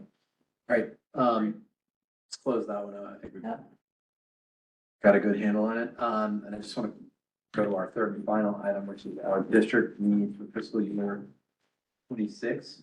Does everybody have this No. chart? Thank Yeah. you very much. So there are 1, 2, 3, 4, 5 specific, these are from our budget requests from last year. So Zach has asked us to look at these and provide a couple of different responses for him to know what to do with these items. Zach is saying that the administration will be negotiating the fiscal year 26 budget with the city council in the coming months. This is an opportunity to reestablish the CB's requests, ask questions about agency responses, or set up follow-ups to requests for further discussion. So what he wants us to do is review each one, and then in the far right column, put either LTR, which would stand for letter. That would mean that the community board will be submitting a letter to the administration agencies and the council with top priorities to highlight. You could select a few items to add to the letter. Try to keep it to top priorities only. And then another option for this last column is callback, CD. Some agency responses leave room for follow-up, like the agency seeks further clarification or contact the agency for more information, etc. Write CB if you would like to communicate with the agency directly on this budget item request. This will be grouped separately by agency, and the office will request agency follow-up for a future committee meeting. And then finally, the option to leave it blank, which is leave the row blank if no further action is needed on the item. And he has a note, some responses say remove request. This is an artifact of DCP's new budget process with the CBs. Please ignore this language. So, we can just quickly go through these 5 and see if folks have, I guess, the default would be to leave it blank, which would be no further action is needed on the item right now. It doesn't mean we're taking it off the budget request. It means we're not either going to put it in the priorities letter or we're not going to put it in the callback pile. Or if you folks feel strongly about any of the 5 that it should be included in the community board's letter of top priorities, tell me that, or tell me if you think it's something that we want to put in the basket where it needs further follow-up immediately from a particular agency. I'm curious, so these 5 are the only ones that were from the. Yeah. Wow. We cut a ton back, and remember, there's Yeah, some things that we identified that rode the line between this committee and either parks or this committee and DOT, and so we swapped them out to the others. Keep in mind, what we learned over the years of budgeting process is that we used to have dozens and dozens for each committee. It got unwieldy, things got just really overlooked because it just looked like. Yeah, no, yeah. Wasn't being looked at. So things were pared down. That's across the community boards, and that was from guidance from the folks are that sitting together. And so these are the 5 that remain for our committee. If you take them in order, I have them up. Can we just say all 5? There seems to be, what are we gonna pick, 3 out of 5? If that's. We don't have to pick any for Oh. anything. Right. We have the opportunity during the initial budgeting discussions. This will not supplant our budget requests, is my understanding. This is just if you want to sort of restate our priorities such that some of these become like an absolute top. Are we limited to how many in the community board overall? Like, are we by? Just for our, Just. that's a good question. I don't know how they'll sort out. Let's- Listed all 5 as, letter. Right, and then each committee lists all of theirs. Yes, we have to kind of use our Yeah. best judgment. Wasn't the idea to prioritize, I think you said to prioritize three, that's that, so take We three. we Yeah. keep using the number three because I it's a know. nice roundish number to say, find top three per each committee, recognizing that puts us at 25 to Can 30. we do that and just sort of move along here? I mean, is that? Absolutely. It's better to be selective with them and say we want these two and they're really hot and we want Yeah, you guys to pay attention or just throw like 20 items. Nope, we've only got 5, so I say And pick your top 3. In fact, they're sort of enumerated Yeah, here. yeah, they're all expense items, there's no capital items, so. and I What's the mean, number, Ian, the tracking priority? That is the column on the left is expense, and that's the tracking priority on the overall budget that we had. So that means the first item is 40th priority. the That's second right. item is Right, and Yeah. number 16 was the last one on the second page, which was the small Weird. tax break. So Yep. if we follow it, Order there. range, okay. yeah, can I strongly advocate for staff individual community board with land use? Here. We've been Yes. discussing Here, that here. already. Oh my God. LTR, okay. yeah, that's a dual. I agree with that, certainly. I think that local law 97 is going to be a crushing thing. It's not funded properly. But I feel like that's frankly not just a Citywide, CB1 thing, yeah. it's a city. It's a city for sure. How about, yeah, how about we can, okay, so we're knocking that Let's- out, Richard. It's okay. Well, why don't we Well, that put that in the callback? Means that, contact the agency directly for more information. So why don't we put that in the callback box? Which means that last committee will try to get a meeting. And frankly, I think that number 39 could actually tuck right into number 22 if we just had funding for number 22. Well, 31 and 39 are also new. Right. Yeah. 31 and 39 should be Yeah. joined. I agree. They're both, Yeah. right. So At 31 and 39, you're saying, what are we saying for those? Letter, callback, or? And they could be combined Yeah. into one giant request. You're right. It's just, yeah, Well, On open sites. just you more could clarified, specify three different one sites. clarified word. see, the, Yeah, because yeah. it says that they will, cannot. Well, we can do that at the budget. To resubmit, so Yeah. maybe we could resubmit it. Yeah, Yeah. I Okay. mean, we don't even know, were there air rights with Piers 13 and 14 that were demolished? where are Piers 13 and 14? In the water, they demolished them.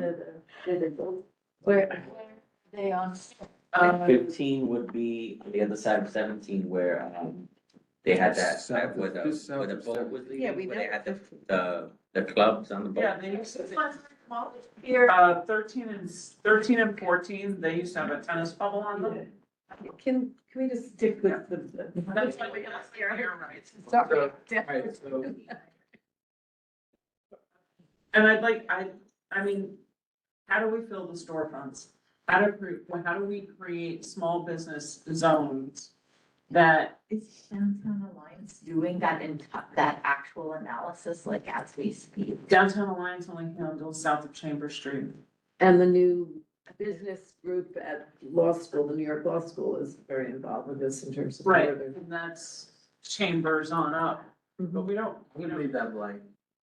So you would take that out? No, leaving it blank just means that we're not asking Zach to do anything in the immediate term. All this stuff stays on the budget. Right. We have And we'll prioritized. review it again in October when we go through our annual budget stuff. Right. This is just sort of a mid-year check. Gotcha.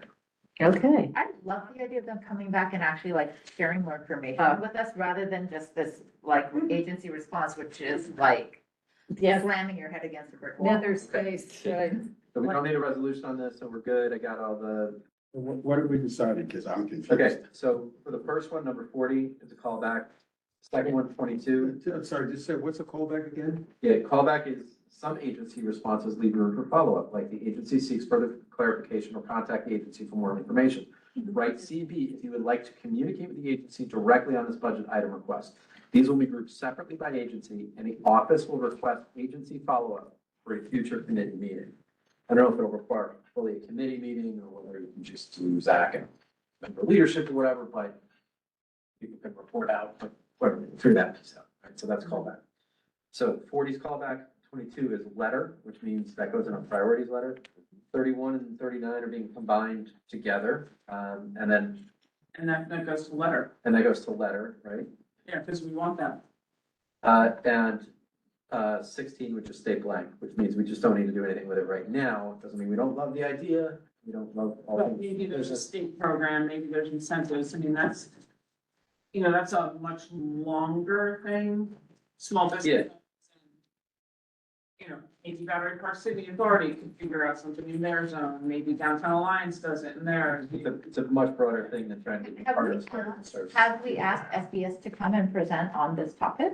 Maybe that's like the first thing that we could do, because they're looking at the same problems citywide. Yes, they have, yes, they did several years ago. I think now, Because Lucian had written a small business plan for the borough presently worked, but does that work also for? and Zach's at SBS. I feel like maybe it's time for a refresh on that, because if it was Lucian times, that was a while ago, I don't remember that. Yeah. And I've been on the board now for at least 4 years, so that basically for the entirety of COVID, when our retail has gotten the most slammed and not been able to recover, we haven't had that discussion with SBS, and that's frankly their job. Well, underfunded. Is that still required to come to CB meetings when we're listed, right? We'll find out. Let that. All right, thank you all. Thank you. I'm stopping the recording. Thank you, everybody. It's 8:08. Thank you.